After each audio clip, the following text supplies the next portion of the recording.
This is I don't want to say an obituary, but I feel like that's probably the right word. This is a video to dedicate.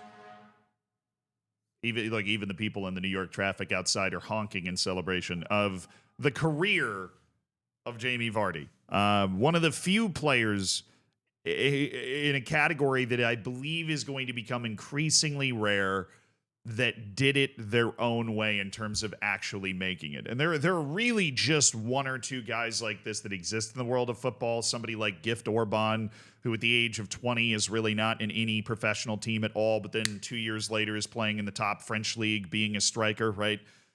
These types of guys that show you that there is more than one way to do it, right? Because so often in so many positions you have players that are groomed from the time they are 12, 13 years old, and they go through all of the academies, and this is their life, and this is the way they do it.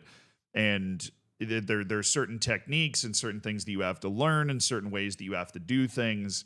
And Jamie Vardy was just not beholden to that.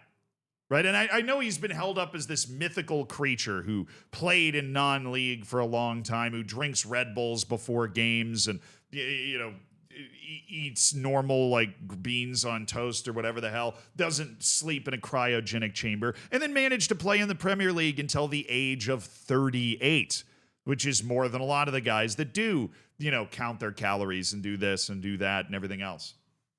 And I think there's probably a lot to be learned from that. There is. But I'll start with the fact that I just appreciate it so much. In an era of football where that personality is leaving, where unpredictability of players is leaving, to have somebody like Jamie Vardy who emerges and has the confidence, the gall, the temerity to believe that he could play at the level he ended up playing at. And I know it's all mythologized, but just to actually put this in perspective, when in 2012, at the age of 25, he was playing non-league football at Fleetwood Town. 25 years old. 20 fucking 5. Older than Erling Haaland is right now. He was playing non-league football at Fleetwood Town. To believe, to even give yourself the opportunity to be a Premier League player who would make nearly 30 appearances for the English national team, who would win the Premier League, who would win the Golden Boot. To believe you could do that from that position. I mean, sure, you talk to everybody in non-league and they're going to sit there and tell you, oh yeah, I'm going to be in the Premier League one day. But they don't actually believe it. That's just the line they've been reciting their entire life. Right? It is. That's the line they've been reciting their entire life. Oh yeah, I'm going to make it to the Premier League one day. And that's they invest themselves in that kind of fool's gold investment. But to actually go do it, he was the most expensive transfer out of non-league ever. £1 million up to a championship club in Leicester. And obviously he didn't miss a beat. He was with Leicester in the championship. He helped haul them up to the Prem. He was a part of the greatest upset Premier League title in history. He won the FA Cup. He won the Community Shield. And when somebody says he actually had a trophy-laden career, he did. At Leicester City, he had a trophy-laden career. I say this with full confidence. There may be another Ronaldo. There may be another Messi. I think it is less likely that there will be another Jamie Vardy than basically any other player that's existed. Because this type of player is not supposed to exist.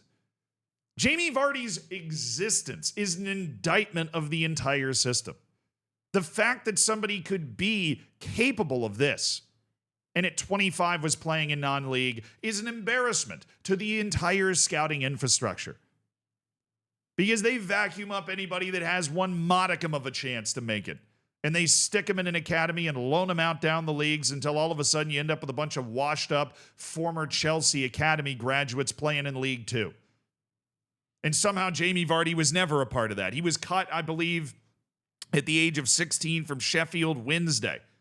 And then he went and started his career at Stockbridge Park Steels, earning £30 a week. Who would Sheffield Wednesday cut him? I mean, you hear other stories like this, like, oh, They looked at Jordi Alba and went, yeah, he was a little too short, but pretty quickly he gets picked up and put on that trajectory. He just made his own trajectory. He just went and improved and played and then turned out to be good enough to do all of these amazing things. Because in a team that had so many talented players, whether it was N'Golo Kante or Riyad Mahrez, right? This unbelievable team that Leicester City had managed to somehow compile from the bottom of the Premier League to go take a run at the title. Jamie Vardy was the superstar on that team. Jamie Vardy could have moved too. And I think that's what maybe makes this so special. Because I don't think Jamie Vardy would have thrived if he had moved. If he had gone to Liverpool or Chelsea. If he maybe gone abroad and gone and played in Germany or Spain. Because that sort of stuff was on the table. You see what happened to the other guys that were on that Leicester City team and what ended up happening with their careers and the heights that they ended up reaching at the club level. But Jamie Vardy, maybe the best decision, maybe the best part of his entire ethos, the best part of his entire career trajectory, was him recognizing that the most successful he could be was in this position. Because he wasn't classically trained. To be able to play in a Barcelona, Real Madrid, to be able to show up at Dortmund or Leverkusen or, Leipzig or freaking Bayern Munich, or to go to Italy, or to try and get into the team week in and week out with a Liverpool or a Chelsea or whatever. There's a different technical expectation. Vardy didn't have that. He never had that. That's fine. Leicester was the team that realized you didn't need to have that. Leicester was the team that had that Moneyball meeting where they went, this is one of the most undervalued strikers in the game of football. His defect is that he's old and nobody thinks that he can do it, just because of all these preconceived notions in the world of football that are saying that he can't. Now, I hope there are other players that are able to follow a similar trajectory, but the velocity, the overwhelming rise, the heights to which he rose, that's what I don't believe is ever really going to be repeated. I think, honestly, the game of football, the way that it's trending, he might have been the last one. He really might have been the last one, particularly in the English game, that actually manages to do. You go find another 25-year-old non-league that's going to be able to go on the field and pull this off. And I'm going to miss him, because we need an antidote to all of the kale shake drinking people that play the game. Jamie Vardy would have been right at home playing next to George Best 50, 60 years ago. Right? Smoking a cigarette at halftime. All that sort of stuff. And I think, while obviously the fact that he was able to do this is an indictment of the scouting side of the game, I think it also proves that there is maybe almost too much value placed on the things that don't matter. Because while Jamie Vardy ate a lot of stuff that he wanted to eat and drank Red Bull and whatever, he kept himself in shape. He worked out every day. I mean, I don't know exactly what he did, but you have to work out every day and keep yourself in shape to be able to play at this level. He did the things that mattered. And in a way, maybe highlighted all of the things that didn't matter in the process. Pointed out some of his existence, pointed out some of the insanity at the core, all these the personal fitness stuff and whatever.